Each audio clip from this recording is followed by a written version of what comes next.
will we be able to rejuvenate, for example, you and I, to a state similar to when we were in our 30s? Absolutely. That's the whole point. This is the big eureka moment that I had 25 years ago, realizing that turning the clock back, which is what preventative maintenance is actually easier than slowing the clock down. Now, of course, turning the clock back is harder the more dilapidated the machine is. So, in other words, the more dilapidated the body is. So that's why, at least at first, the ideal beneficiaries of these first generation rejuvenation treatments are going to be people in their 60s or so. And people in their 80s, on average, will be in a less good state, and therefore they will need to have somewhat more sophisticated therapies. But honestly, so what? What you're saying is if you are in decent shape, so you might have shoulder problems and knee problems, and your lungs may not function as well as they used to, but you would still be able to kind of repair that level of damage? Sure, I don't see any reason why not. I mean, this is the kind of thing that at the macroscopic level, we are constantly getting better at.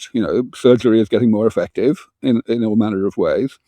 And really the goal here is to do the same thing at an increasingly microscopic level, at a getting less invasive level, if you like, using stem cell therapies and gene therapies and so on.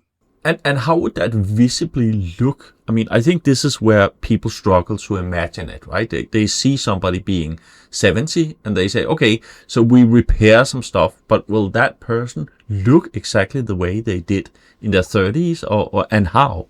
Sure, they will. I mean, the outside of the body is the easy part. The skin regenerates itself fairly well already, just so long as the insides of the body are in good shape. So, I can understand that people would have difficulty believing it, but conceptually, it's a very straightforward concept. Okay, the other argument I heard is kind of, I think it's maybe the chemistry of the body or the brain.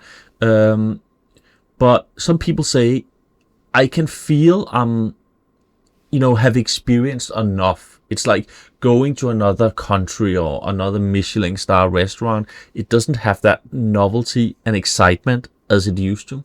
Do you think that is just chemistry that changes if you rejuvenate, or do you think it's something else? It's chemistry and society.